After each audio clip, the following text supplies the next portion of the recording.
She was quiet and friendly, neighbors say, and she lived a simple life in her middle-class home here on Jarvis Street in this pleasant Aliquippa neighborhood. Nothing about the lifestyle or life story of Maria Chiacco suggests she would be a victim of a robbery or murder, but in the 76th year of her life, Maria would be the victim of both. Perhaps even stranger than the crime itself is the fact that investigating police officers were told to drop the case, ordered in fact to stop their investigation of the 1987 robbery and murder after it had barely begun, and before anyone could be charged with the crime, before anyone had to answer for the death of Maria Chiacco. I'm LeVar McBride, and this is Cold Case, Beaver County. 911, what is your emergency? You got three people of interest still, say, I do. Three people of interest, then you got that blank face. Now that's why nobody really knows if she is dead or alive. You were set free and you were set free to go kill. We've never gotten that one break. We've never gotten that one break. You know, we will though. Danielle Chiacco Rose was only in the 6th grade when her grandmother was killed, but she remembers her vividly and says Maria has shaped her life. I was very, very close to her, so I learned Italian from her as a child. I think the thing that I could say that sums her up most of all is that she was very much family oriented and always directed towards my dad. No matter how old he would have been, she again, the typical Italian mother, worrying about her son, making sure everybody was accounted for. Danielle has even traveled back to her grandmother's hometown in Italy and met her family. So she still has a huge family there. They love her dearly. They're still, everybody sits around and talks about things that she used to do when she was younger as a young mother. I really got a good idea of the kind of person she was. Maria's neighbor remembers her as a friendly woman, but someone who was very wary about strangers. The front door was never unlocked, never. Unless, she opened the door for somebody, if she knew you. There was nothing extraordinary about the start of the evening on November 3rd. Danielle visited her grandmother and then walked around the corner to her own house. It was in the following hours that neighbors noticed something very unusual at Maria's house. She never ever left that porch light on after dark, the front porch. When my daughter and son-in-law came home at 2 a.m., no lights. When my daughter, I took her down to the bus stop down on Franklin Avenue at 6 a.m. The light was on, porch light was on. And I said, Kim, that's awfully strange that porch light is on. Other people also noticed the porch light on that morning, including Joe Percival, who is now the Assistant Chief of Police in Aliquippa. He was just 12 when the crime occurred, and his family was close friends of the Chiacco family. I remember getting up that morning for school and getting ready and everything, go outside to the bus stop. I noticed her porch light was on, and it was kind of eerie. It was like a orange-colored light, and because she never did that. Never kept the lights on. Always locked her doors.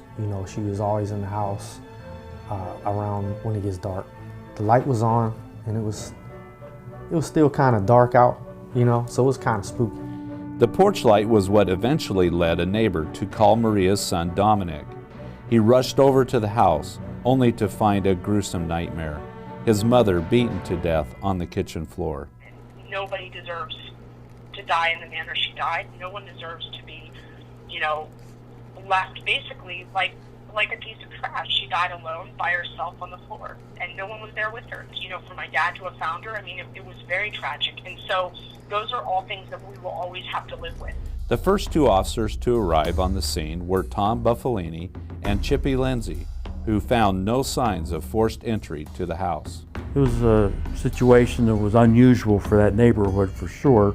We felt at the time that the person who must have done this must have been somewhat known to her, because Mrs. Chiacco wouldn't let anybody into her house because she was a woman who would keep to herself, very shy, and spoke very little English. Mother, of course, didn't have very much. She lived on the bare necessities. Because of that, her killers didn't get very much: a gun, and a small amount of cash.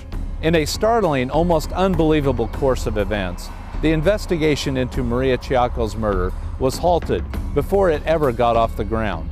The officers began to develop a list of suspects, people who spoke Italian and may have known Maria. But they didn't get much farther than that before they were told to stop investigating, and the case was shelved. Chiacco should have been, with the way cases were handled during that era, should have been handled by the Aliquippa police and a captain by the name of Ciccarelli, who was their detective captain and did a great job on a lot of cases. Typically, the county detectives and or the state police were coming to assist at that time. The county detectives weren't involved in this case at all. The state police get involved, but they were very minimally involved. There was a trooper down there initially. They did the crime scene with the Aliquippa police. Captain Ciccarelli was never involved in the case, and the state police involvement ended as quickly as it began.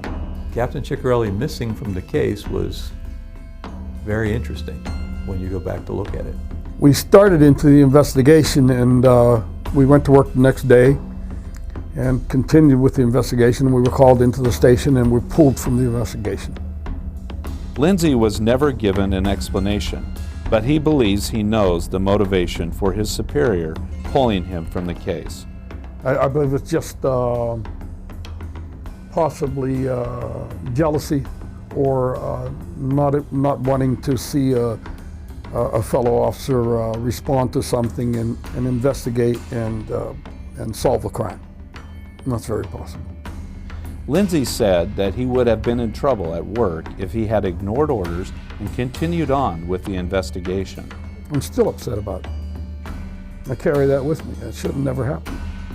I would think that if we had continued, that we would have found the two culprits. I believe the two culprits that committed this murder. But since we were pulled off the case, there wasn't much we could do after that.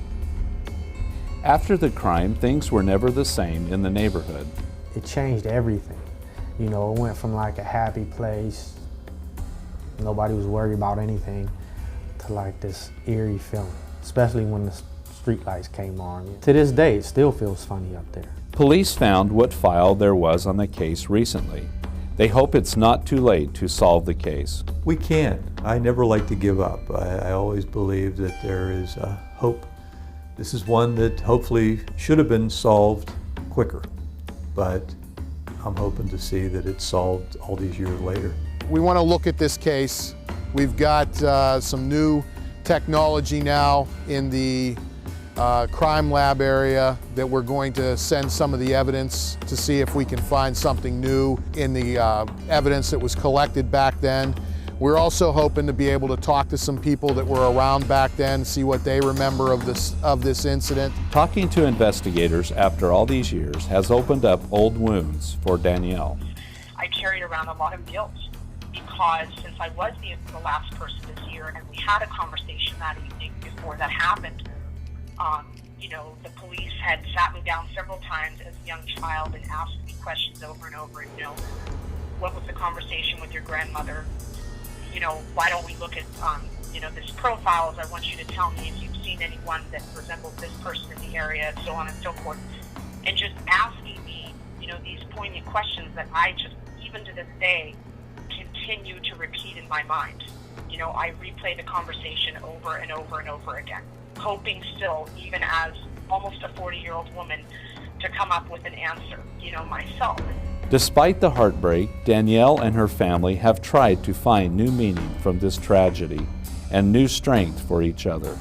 It brings our family closer. You know, it brings the family in Italy closer so that we all know that, you know what, no matter what, we're strong enough to get through this. This is the first time in my life I've ever been able to talk about it, to talk about the feelings that I had, to talk about the loss. No one has ever asked. I was a kid then, you know, and it was more focused on the investigation itself.